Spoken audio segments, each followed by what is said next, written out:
Most Americans are now turning against this war. They do not want any more of their taxpayer dollars going to this war. The Congress has already authorized over $110 billion, and there's just no end in sight to this war. The only possibility, if the United States doesn't withdraw or forge a diplomatic solution finally, is just keep spending tens of billions and hundreds of billions of dollars more to destroy Ukraine, to kill Ukrainians, and eventually probably having to then paying for reconstruction of that country through all kinds of private hedge funds and investment funds like BlackRock and JP Morgan and others, which are very excited as well about this war. No matter, public opinion, as usual, makes no difference. They sufficiently propagandize the public to get the public on board at the start of the war in a bipartisan way. And the fact that Americans are now wanting to get off this ship does not mean that this ship is stopping to let them off. In fact, it is escalating in terms of how quickly it seems to be moving. From the Associated Press earlier today, the headline, quote, Biden will ask Congress for $13 billion to support Ukraine and $12 billion for a disaster fund, an AP source says. So that's $25 billion. You'll notice they paired the war spending with a disaster fund so that way anybody opposed to the spending package will instantly be accused of opposing the $12 billion in humanitarian spending. Here are the details. Quote, President Joe Biden on Thursday will ask Congress to provide more than $13 billion in emergency aid to Ukraine, another massive infusion of cash, that's the Associated Press's characterization, as the Russian invasion wears on and Ukraine pushes a counteroffensive against the Kremlin's deeply entrenched forces.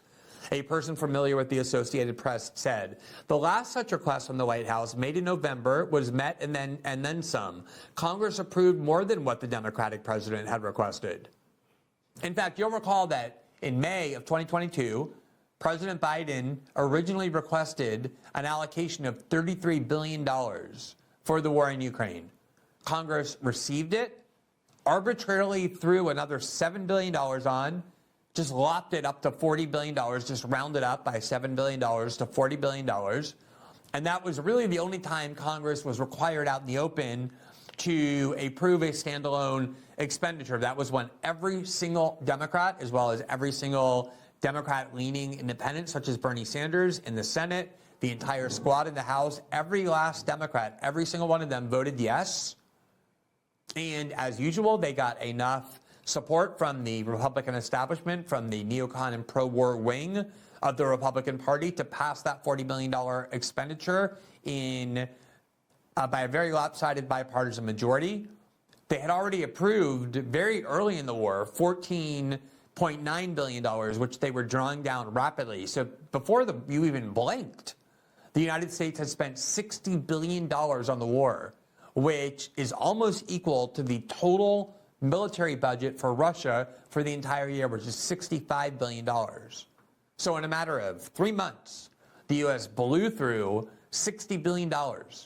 And the same thing happened in November when Biden had made a request, and then the Congress not only approved it, but lopped a bunch of money on top of it. And the Associated Press says, quote, there's a different dynamic this time. A political divide on the issue has grown, with the Republican-led House facing enormous pressure to demonstrate support for the party's leader, Donald Trump, who has been very skeptical of the war. And American support for the effort has been slowly softening. The White House also is expected to ask for $12 billion to replenish federal disaster funds, according to the person, who was not authorized to speak publicly about a request that had not yet been made public, and spoke to the Associated Press on the condition of anonymity. Note here, just as an aside, this rotted journalistic practice, that they just give anonymity to anybody without even bothering to pretend to have a reason for doing so. The justification here was they were given anonymity in order to speak about a matter not yet public, but obviously this source was authorized to leak this. They wanted to kind of do a test case. It's not like some inside the government whistleblower. This is just a Biden official going and wanting to announce it through the Associated Press and not wanting to be named. And of course, they immediately grant that anonymity so that government officials can do everything in secret. Quote, Biden and his senior national security team have repeatedly said the United States will help Ukraine, quote, as long as it takes to oust Russia from its borders. Privately, administration officials have warned Ukrainian officials that there is a limit to the patience of a narrowly divided Congress and the American public for the cost of a war with no clear end. As you likely know, we've been reporting on this for a while. As the public support for the war has been eroding or softening, in the words of AP, the attempt has been made propagandistically to convince Americans that there's this great counteroffensive coming. And all you have to do is hold on a little longer. The counteroffensive is going to be this explosive momentum change in the war. The Ukrainians are going to break through these incredibly entrenched defensive lines the Russians have spent months entrenching and building. And that was going to finally be what enables the Ukrainians to expel Russians from their land. Remember, Russia occupies more than 20% of Ukrainian territory, including Crimea, which they have had possession of since 2014. I don't know how you perceive it, but for me, I have a very hard time envisioning Ukraine driving Russian soldiers entirely out of eastern Ukraine. All of those provinces in eastern and southern Ukraine that they are now very aggressively occupying, as well as Crimea. And the problem has become that both sides, Russia and NATO / the US, have asserted absolutist goals as their non-negotiable, uncompromising demands for ending this war.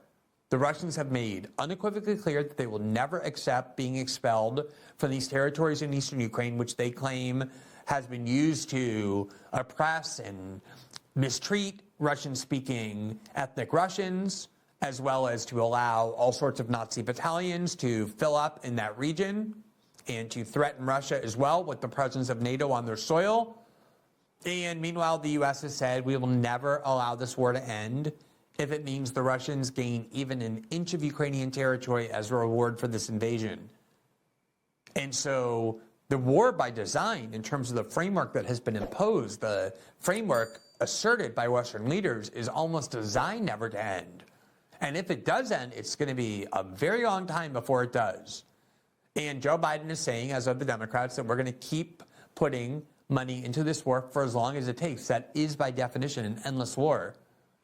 So this $110 billion on top of now this $25 billion that Biden is seeking is just a very starting point for what the U.S. will end up spending if, in fact, Joe Biden gets his way and continues to have authorization to spend as much of your money as he wants, to fatten up the arms industry, to launder money through the CIA, to pour all this money into the most corrupt country in Europe, a country, by the way, where Joe Biden and his son Hunter and his family have not only been aware of the corruption, but participated in it, with Hunter Biden making a huge amount of money in Ukraine in order to sell his father's influence and access to his father during the time that his father was vice president and basically running Ukraine.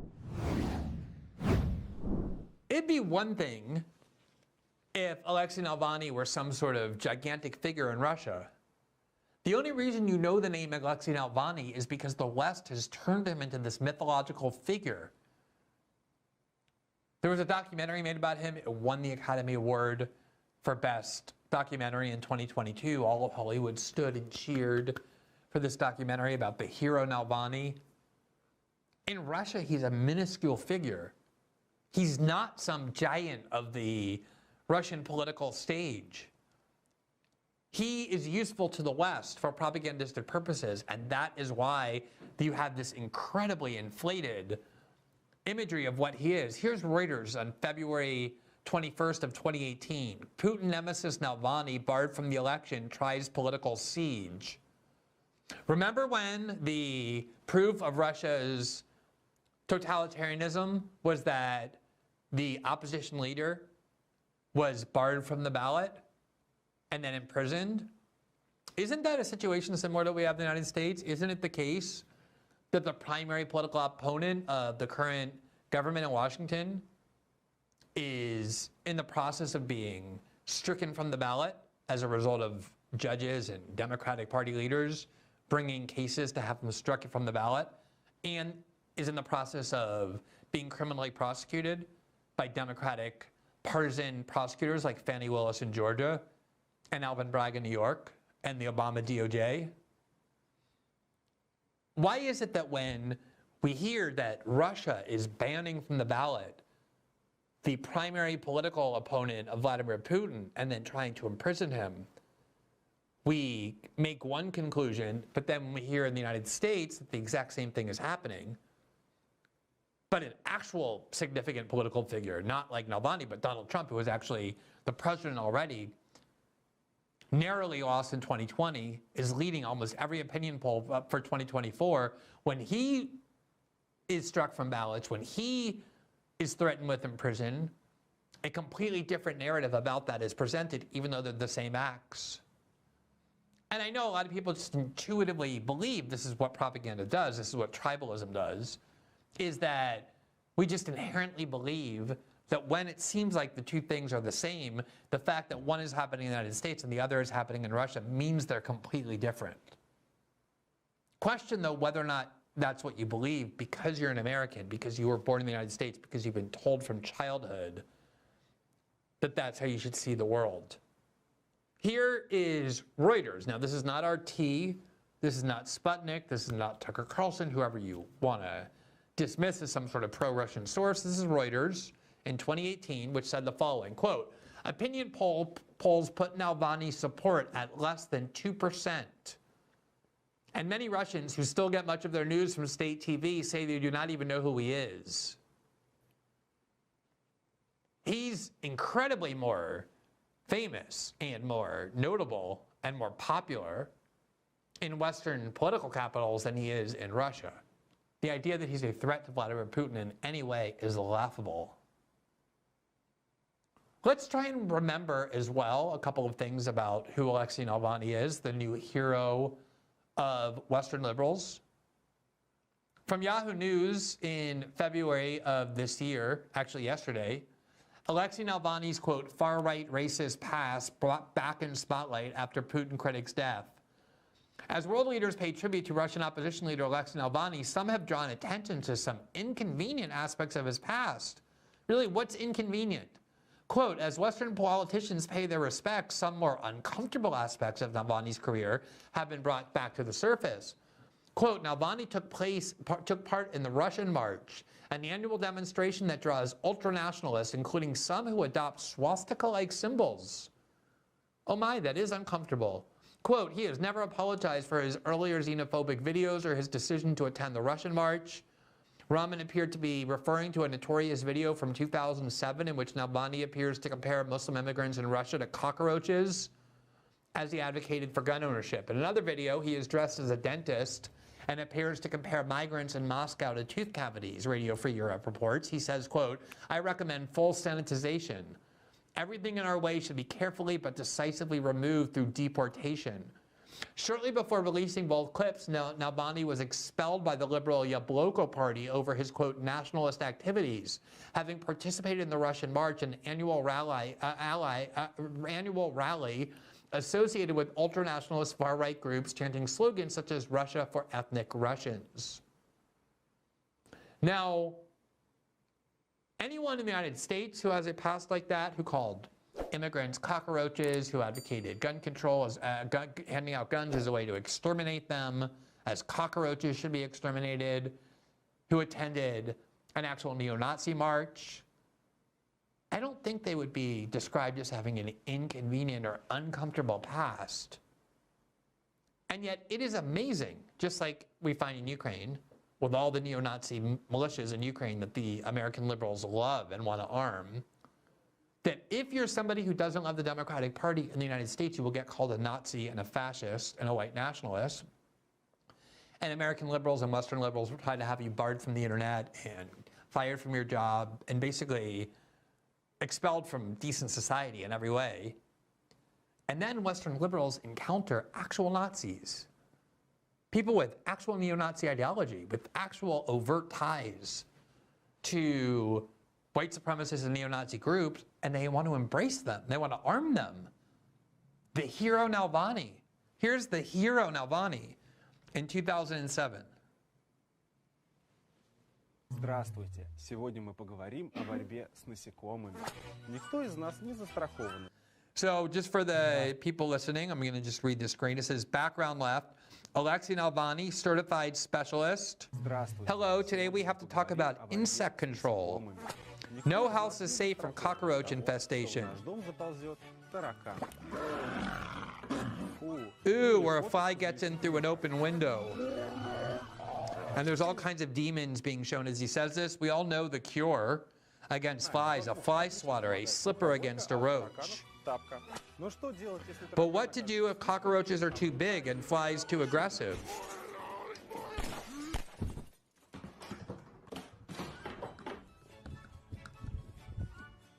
In such cases, I recommend a handgun, as he shows a handgun.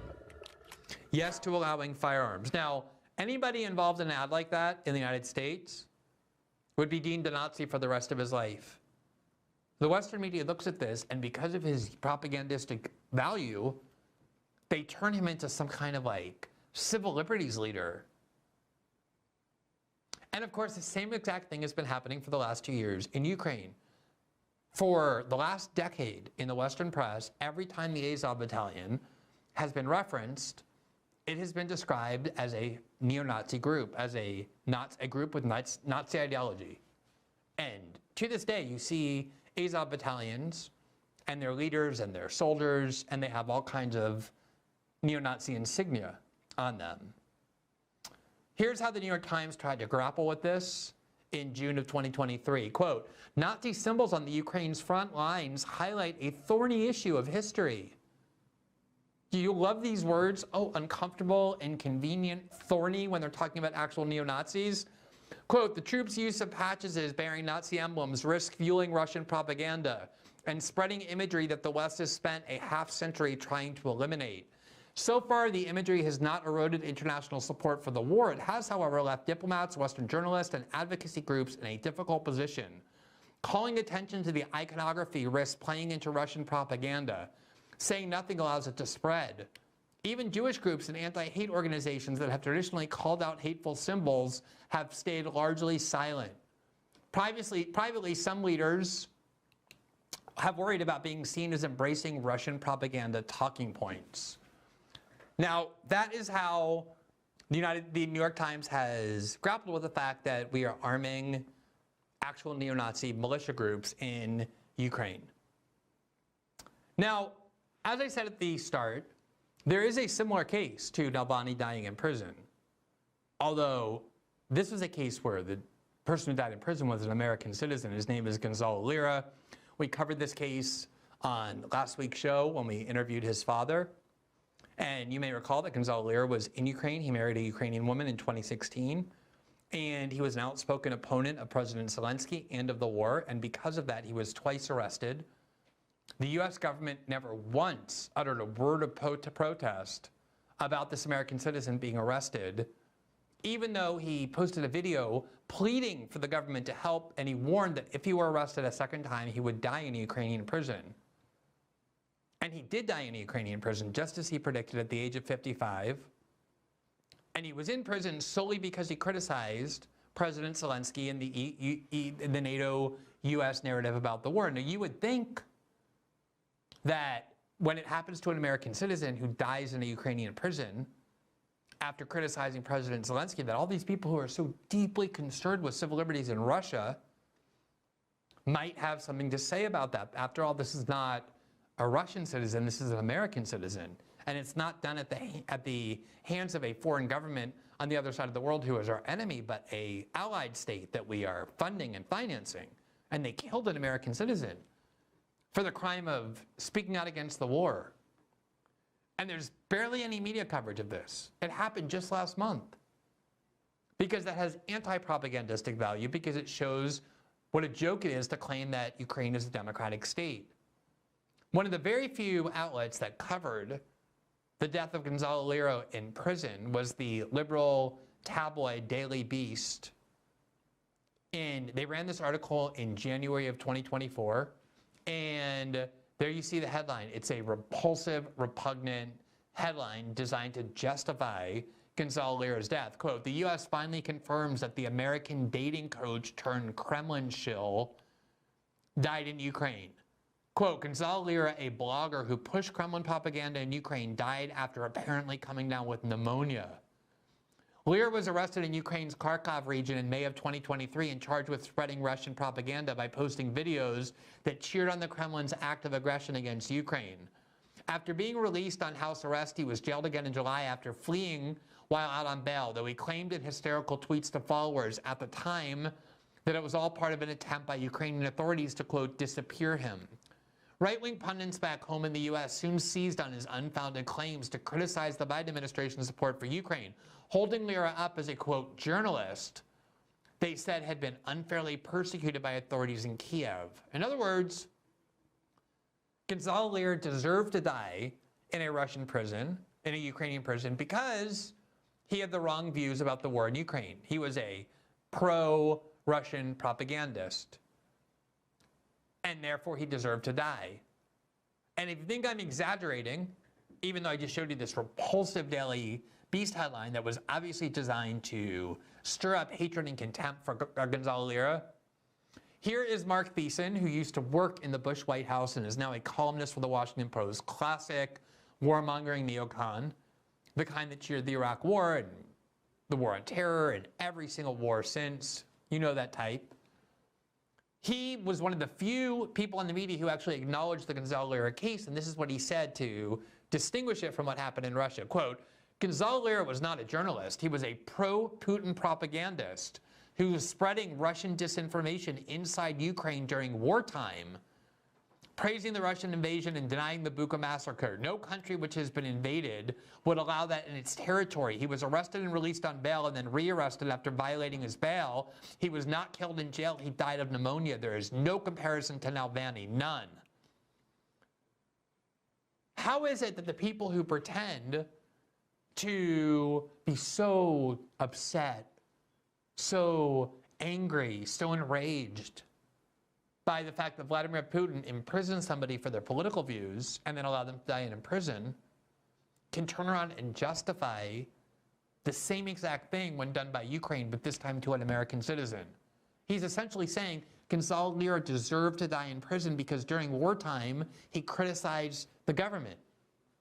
That's exactly what Vladimir Putin's view of Navalny is. We're in wartime, and we're not going to allow people to criticize the government or war effort. After all, says Mark Thiessen, no country could possibly allow during wartime any free speech. These people do not care in the slightest about civil liberties. They don't care about that at all. It is a pretext, a tool to bludgeon foreign countries that we want to demonize, to continue wars against.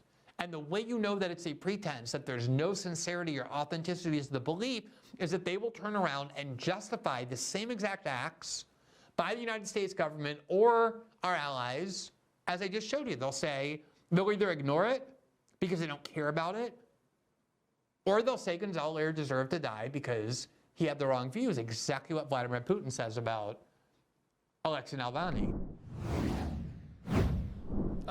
You've referenced a few times, not just a few times, but a few times even in this conversation, many times since, including your article, that the Russians regard NATO expansion into Ukraine or significant Western influence into Ukraine as some grave threat to their security, as basically an existential threat. And you also talked about how the Russians believe the West can't be trusted. One of the big agreements that is often cited by people like yourself, even leftist scholars like Noam Chomsky as well, is the fact that when Germany reunified, which is obviously a huge threat to Russia, they agreed to accept that, provided that NATO never moved 1 inch east beyond Germany. And of course, NATO has repeatedly moved well east, closer and closer to the Russian border. But the argument is, we did do that. We did move east. NATO did move east toward the Russian border. Russia never went to war over that. What is so uniquely threatening about Ukraine from the Russian perspective that they consider this particular kind of expansion to be an existential threat? Well, it's right on their border, and it's a huge piece of real estate. The first tranche of NATO expansion, the first major tranche, took place in 1999. And it involved Poland, Hungary, and the Czech Republic. Now, it's important to understand that the Russians screamed bloody murder about that expansion, that first tranche. but they couldn't do anything about it. They were too weak in 1999. This is before Putin even becomes president. Yeltsin is the president at the time. So the Russians were too weak to do anything about it. But furthermore, Poland, Hungary, and the Czech Republic are quite a distance away from the Russian border. The second big tranche takes place in 2004, and this is when the Baltic states come in. This is when Romania comes in, Slovenia, and a few other countries. The Russians, again, scream bloody murder. And there's not much they can do about this one either, because they're still too weak. This is 2004. Putin has been in power for 4 years. The Russians are coming back from the dead, but they're not all the way there yet. And furthermore, although the Baltic states are close to the Russian border, they're really not a meaningful threat in any way. Then the next big expansion is going to be Ukraine and Georgia. That's the third big tranche.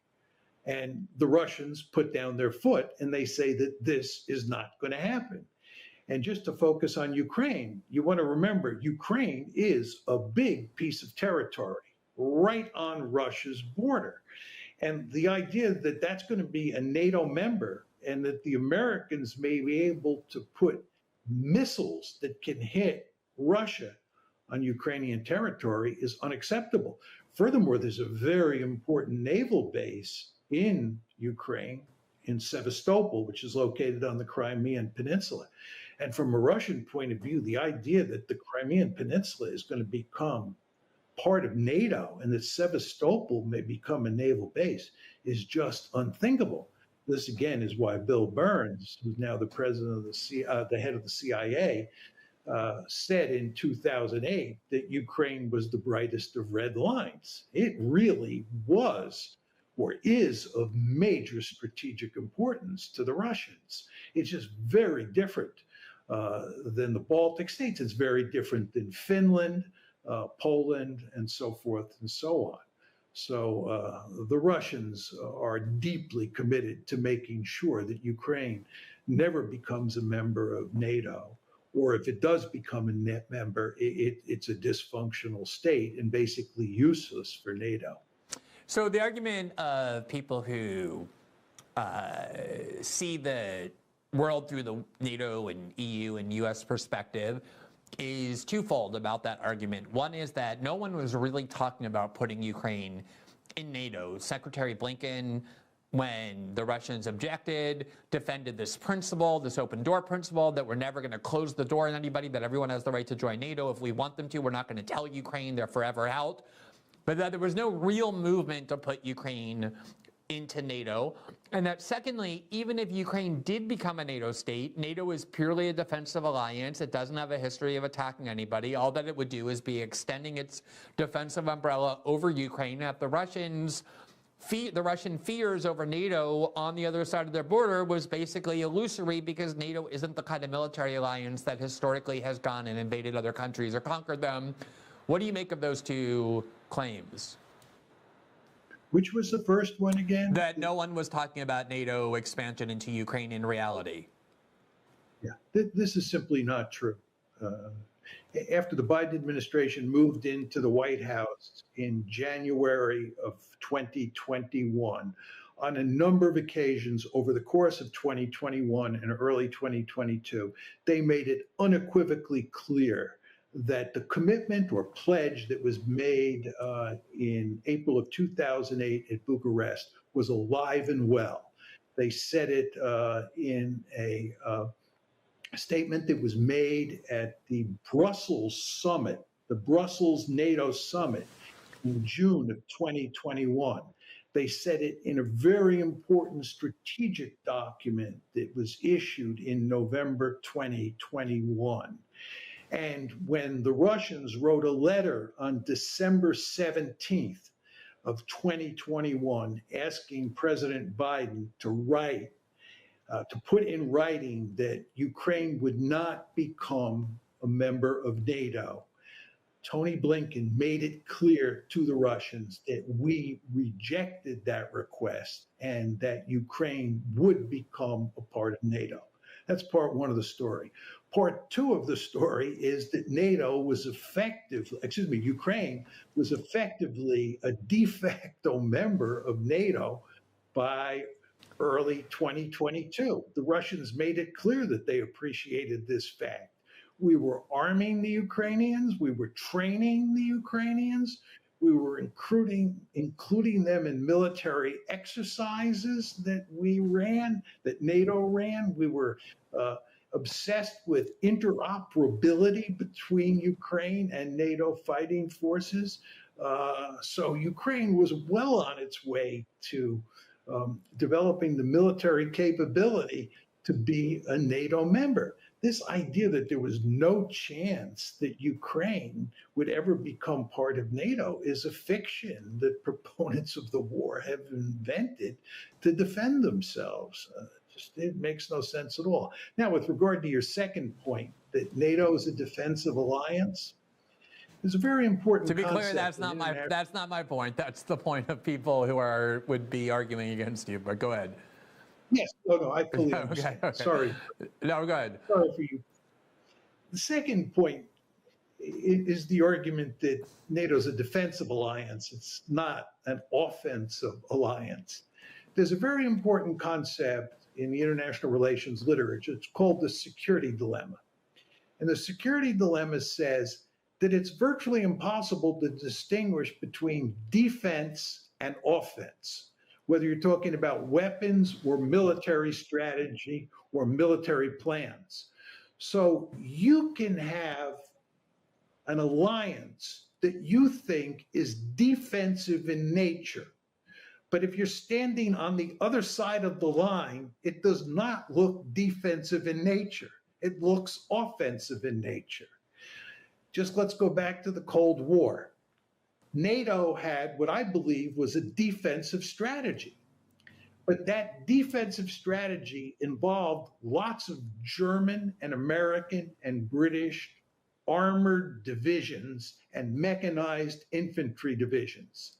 And in a crisis, what we planned to do was take all those NATO mechanized divisions and armored divisions and move them up to the inter-German border, close to where the Soviet and Warsaw Pact forces were. Well, if you're a Warsaw Pact general or a Soviet general sitting on the other side of the inter-German border, and all of a sudden you see German armored divisions and American armored divisions marching towards the border, are you going to say to yourself, those are defensive divisions? I don't think so. Are you going to be able to distinguish as to whether they're defensive or offensive divisions? I don't think so. The end result is what we have with regard to NATO expansion into Ukraine is a situation where on the Western side, we think this is a defensive move, whereas on the Russian side, they think it is an offensive move. Whereas we think we are containing the Russians think we are encircling them. This is the security dilemma. And people who make arguments about particular weapons or particular strategies or particular alliances being defensive in nature are whistling in the wind. It's a meaningless argument to make because you can't distinguish between defense and offense. Let me ask you about the change of government in 2014. We all have heard the secret tape recording that's no longer secret, where Victoria Nuland was speaking to the U.S. ambassador to Ukraine at the time, and she expressed her very strong views about who ought to be the new president now that the democratically elected leader was removed from office prior to the constitutional termination of his term, obviously with a lot of U.S. aid that U.S. senators marched to Kiev and made no secret of the fact that they were aiding that effort. And we have this little scandal that gets talked about as a domestic scandal where Hunter Biden, Joe Biden's son, was on the board of Burisma for $50,000 a month because they wanted his help in dealing with some of their potential legal problems. And instead of paying a son of a Ukrainian official, they paid the son of an American official in recognition of that's who wielded real power in Ukraine, especially after the change in this government. How did that look, this change of government in 2014 and the subsequent influence of the United States in Ukraine to Moscow? Well, I think that what happened in 2014 with regard to Victoria Nuland's behavior was seen by the Russians as a mortal threat. It's important to emphasize here that the Russians are deeply concerned about NATO expansion into Ukraine, for sure. But they're also concerned about EU expansion into Ukraine. And they are also deeply concerned about a potential color revolution in Ukraine. This is where Ukraine becomes a liberal democracy that's allied with the West. So if you actually think about the West strategy vis-a-vis Ukraine, it has three prongs to it, right? First is NATO expansion, second is EU expansion, and three is a color revolution. And the Russians worry about all three. And what happened with Victoria Nuland and the events in February of 2023 is that the Russians were spooked, not by NATO expansion per se at the time, but by a potential color revolution and also by EU expansion. Those were the two big issues on the table at the time.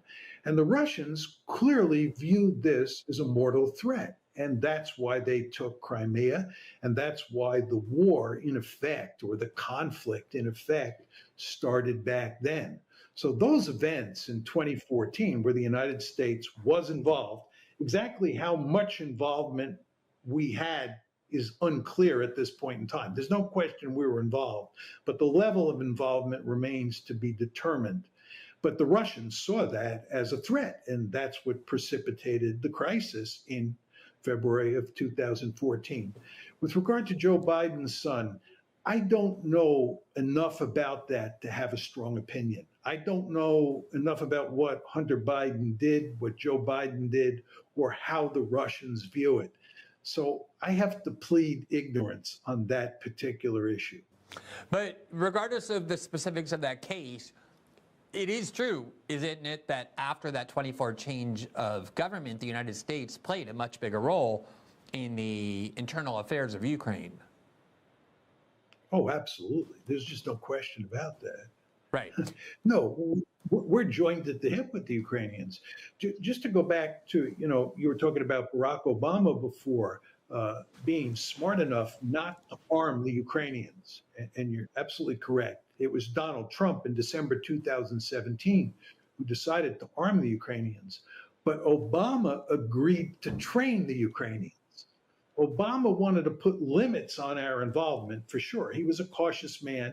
And I think deep down inside, Obama understood that this whole situation was a potential disaster. But you don't want to underestimate the extent to which Obama moved the United States and Ukraine closer together after 2014. And again, Victoria Nuland worked for President Obama. Mm-hmm. And by the way, it was now President, then Vice President Biden who handled the Ukraine portfolio in the Obama administration. I don't think most people realize that, but Obama delegated the Ukraine portfolio to Joe Biden. And Joe Biden worked closely with Victoria Nuland in 2014 and afterwards. And this is why when Joe Biden moves into the White House in January 2021, he really turns the pressure up on the Russians over Ukraine. 2021 is the year when the really big trouble starts. And it's Joe Biden who is in the White House starting in January of 2021. One thing I've been struck by is that if you survey some of the coverage in the West, in the US, UK, etc., there's this note of triumphalism about how Russia has now suffered the most far-reaching invasion since World War II. And that's supposed to be inspiring optimism about the trajectory of this conflict. Whereas my instinct is, okay, if that is true, and I think it probably is, and you can correct me if I'm wrong, then that should really be extremely foreboding and ominous just in terms of the potential for this now to escalate. I mean, if we really are making direct tactical comparisons between the current status of this war to World War II, then maybe people ought to brush up on their history of World War II just in terms of the epic cataclysm that it was for humanity. And especially in terms of the psychic impact, it's hard to gauge or quantify. But given the strength of World War II lore in Russian society and how it's used to, justify this current war effort, I've heard Putin even try to kind of situate the Ukraine conflict into the broader spectrum of Russian history that kind of connects it or puts it in a continuum with World War II. And if that is true, and then this latest development can further bolster that kind of thematic tie between World War II and the current conflict, then that really should make us all a bit apprehensive or concerned, shouldn't it, about what this could potentially result in, rather than something to celebrate, which is kind of the tone that you see in much of Western media. Yeah, the celebration is very strange because besides the civilians which they killed, a lot of the Russian troops they killed as well, they weren't part of the special military operation. They were, as you said, they were conscript serving in the army on Russian territory. So celebrating this kind of shows how the war mentality has really it would become much uglier, I guess, over the past 2.5 years. But also this Kursk, the historical similarities. I saw a retired, I think it was a German general, or at least a top officer, making this comparison as well, that this is where they suffered in World War II, and almost framed it as a do-over. It was quite absurd. And you also have German military leaders arguing that because the Ukrainians have had such success in Kursk, they need to send extra weaponry to support this. So very openly participating now, actively becoming part of this war, and not in the defense, but then in the offense into Russian territory. Now one can argue Russia did the same to Ukraine and all this. It's all fine and well, but this is NATO's direct involvement in the invasion of Russia. And one has to look at the perspectives of the Russians as well, because this now puts us in the category of Napoleon and Hitler. We don't have to agree with these comparisons, but perceptions do matter in international politics. And this is how more and more of Russians are actually seeing this, that this is a fight for, that this has always been an existential fight. And this has only been proven over the past 2 weeks. And there doesn't seem to be much appreciation of what we have done. I mean, Washington, Brussels, what this all means. If you look at the new foreign policy chief of the European Union, she argues that we can't have diplomacy with Russians because they're bad people, and also a possible victory could be defined as breaking Russia up to many parts. It's just very, very radical way we're talking. And I think what's most unsettling about this is once this World War II comparisons are made, it's not done with shame. It's such a self-righteousness and virtue behind it that we're fighting this good fight. But a large part is because key facts about this war from day one in 2014 has kind of been scrapped from the narrative. So if we look at what we actually done over the past decade, it's quite reckless and dangerous. You're not really allowed to make this argument in Europe, because if you criticize our side, that means you're taking the Russian side, and so it's all narrative driven. So it's very difficult to have any sensible discussion. But No, I'm also very much taken back by this now comparisons to World War II. If it was just the Russians making it, would be one thing, but when these comparisons come from the West as well, it's very concerning. Well, even going back to the early stages of the invasion of Ukraine, you had lots of indications on the part of American elected officials of this legacy of World War II. We need to ramp up our quote-unquote arsenal of democracy, which was the famous Franklin Roosevelt slogan for funding the military-industrial complex to wage World War II. The U.S. Congress passed a lend-lease legislation, which was actually never utilized, as far as I know, which is sort of strange. But they did, maybe as a symbolic showing of solidarity. They passed a lend-lease legislation, which would have enabled the U.S. to basically just send armaments to Ukraine without ever potentially being repaid. Now, the Congress decided instead to enact these incremental supplemental funding bills that were not structured as a loan, but now like even Donald Trump is saying, oh, gee whiz, it's going to be so great because now we can structure all of our further provisions to Ukraine as a loan. So the World War II iconography and rhetoric has kind of been a feature of the U.S. depiction of the war for quite some time, but obviously it takes on a different tenor when we're talking about an ongoing invasion. One thing I wanted to ask you about that kind of adds to this sense of potentially impending doom is the situation in the Middle East, in particular, the relationship between Russia and Iran. We've heard lots of reports about increasing operational ties between Russia and Iran, with Russia supplying some of these Shahed, I think they're called drones, to Iran to Russia for use in Ukraine, and also Russia pledging certain resources to Iran in turn.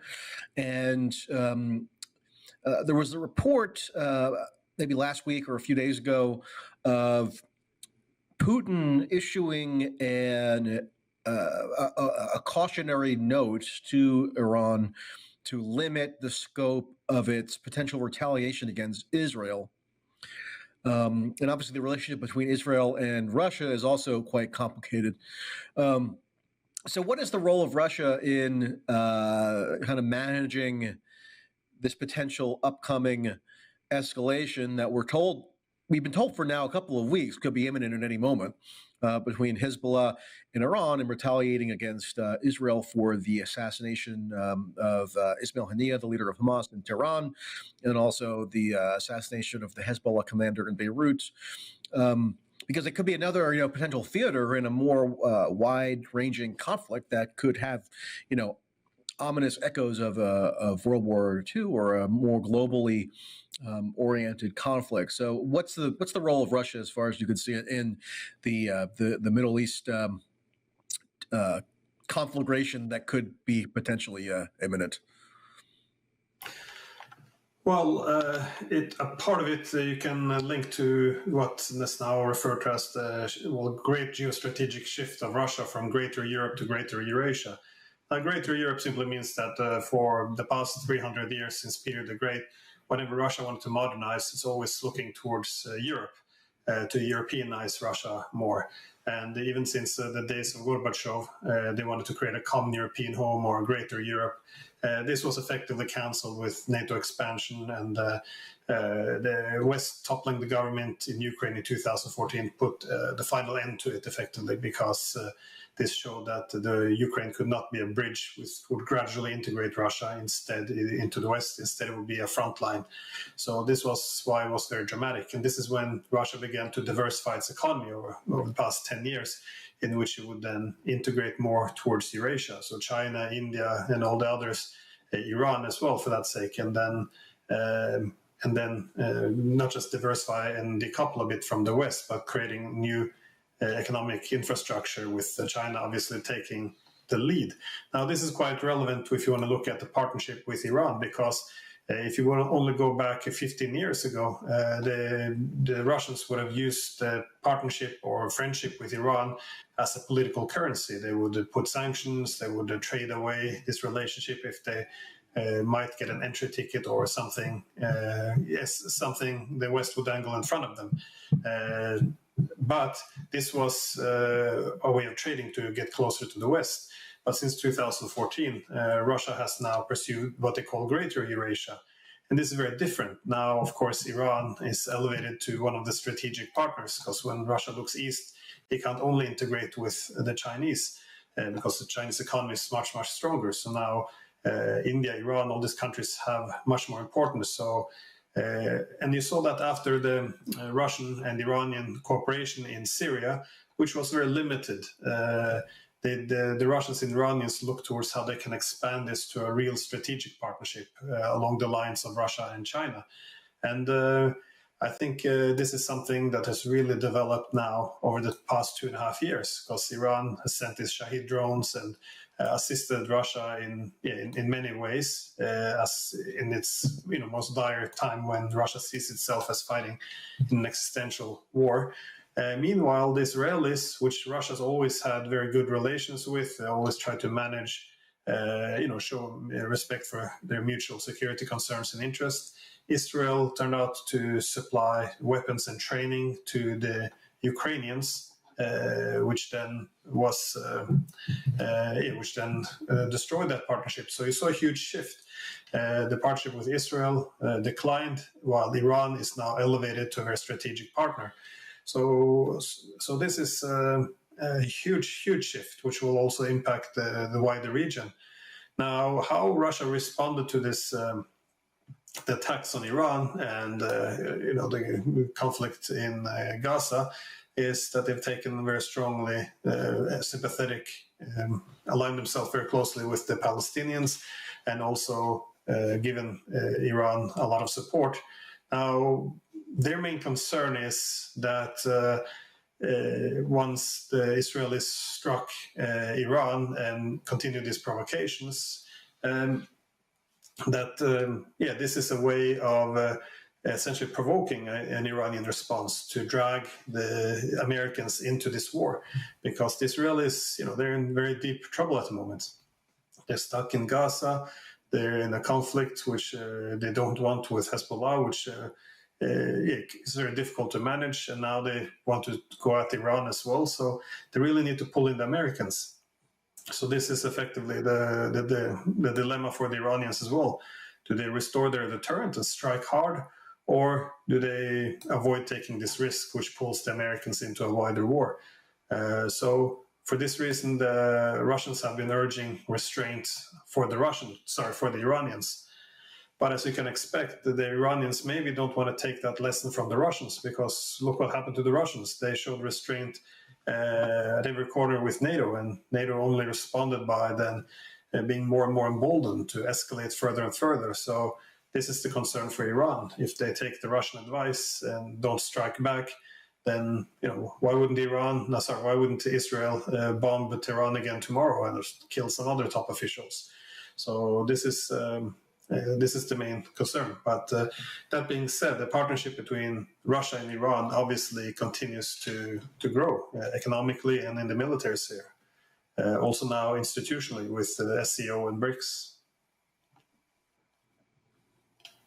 And finally, obviously, we're in the middle of a presidential election cycle in the U.S., and that's the frame through which much of what goes on in Russia is viewed in the U.S., for better or worse. Obviously, there's this long-standing caricature of Trump as somehow collusively in hoc with Russia. I think anybody who's rational probably should realize that that was a nonsense at this point, but it kind of continues to linger. And then as far as Kamala Harris is concerned, we don't know what her independent policy views are on virtually anything. Obviously, you can infer that she has this association with the Biden administration in which she has been vice president. But in terms of her own personally articulated views, despite her being coordinated into the Democratic nominee through sort of backhanded maneuvers. She's yet to really articulate a policy platform to any appreciable extent. So, how does that impact, I guess, your general assessment of the current state of affairs? Trump, he was just once again bragging yesterday how tough he is on Russia, how Putin actually complained to him that Trump was excessively, quote, brutal on Russia by imposing sanctions and by killing the Nord Stream pipeline. Obviously, there's been some news lately about the ultimate fate of that Nord Stream pipeline, but Trump takes credit for economically, ending the Nord Stream pipeline even before Biden took power. And you have people like Mike Pompeo who are still going to, in the orbit of Trump, who are basically talking about a quote unquote peace deal in Ukraine that would involve escalation in Ukraine. And obviously, the status quo with the Democrats is support Ukraine for as long as it takes, as much money as it takes, whenever escalations come to pass, without any real discernible policy objective in sight, other than this kind of inference that one can make about apparently aspiring for some version of regime change. So it seems like a pretty disastrous muddle for both parties at this point, which maybe explains why Russia doesn't seem to have quite as strong of a preference this time around. Obviously, it's hard to tell with any precision. But what's your sense now of the Russian perspective on the 2024 U.S. presidential race? Well, as you said, I don't think they see it as mattering that much. Obviously, Kamala Harris will be a continuation of Biden. She doesn't say much about foreign policy, which means that the people behind Biden would likely continue the policies behind Kamala Harris as well. I wouldn't expect any big changes. So it's continue doubling down on this continued escalations in this proxy war with the Russians. With Trump, it's a bit different. Again, he's spoken many times about the need to end this war, how horrific it is, how they're not achieving their objectives, it's a waste of money. And again, he really wants a return on investment in terms of empire. So, and also the selection of Vance as his VP, I think that's also quite indicative of the direction he wants to go on Ukraine. That being said, he said a lot of this already back in 2016, and he was getting along with Russia would be a good thing, but what did he really do? He continued a lot of the economic coercion. He contributed to the military escalation with the javelins, which then Obama said he didn't want because it could lead to war. So he didn't really. I'm not sure what good policies, how he improved relations with Russia. And I think this is a problem. I don't think it really matters that much if it's Democrat or Republican. Keep in mind that this is a big boulder which has been rolling now since 2008. 2008, it was Republican Bush who pushed for NATO to offer future membership to Ukraine, despite the Europeans warning strongly against it, that this would, trigger where we are now. And after that, you had Obama. He also didn't want to escalate, but again, he contributed to escalation. Then you had Trump. He also with the javelin and continued escalation. Then you had Biden, where things really heated up very quickly. So it could be a good idea to get Biden out because both him and his family they had too much influence or at stake in this Ukraine war for the past decade now. So it could be positive to have him out. But overall, I think the Russians learned the most that it doesn't really matter, I guess, who sits on the throne, that there's limits to how much the policies can change. Again, that being said, I think if you look at their statements, obviously a Trump and Vance ticket would be much more favorable to Russia. But as you suggested, Trump, which markets himself as this great deal maker, he will come to the Russians and present a deal. This is not a deal which the Russians will likely be able to accept, because in any good deal you need trust. And well, why would they trust anything that the US and NATO puts forward? Because we already sabotaged and undermined every agreement we had with them, every peace agreement to Ukraine over the past 10 years. So what are the Russians going to do? They're going to demand on holding strategic territory to prevent it from falling into the hands of NATO in the future.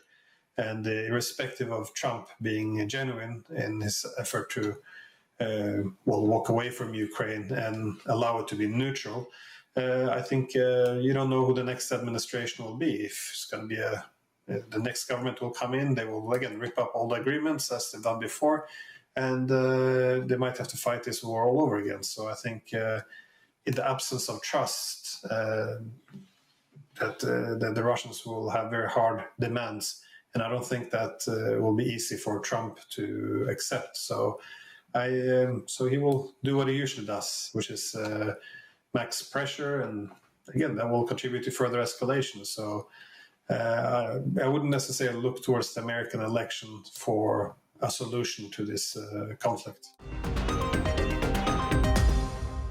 Thanks for watching this clip from System Update, our live show that airs every Monday through Friday at 7 p.m. Eastern, exclusively on Rumble. You can catch the full nightly shows live or view the backlog of episodes for free on our Rumble page.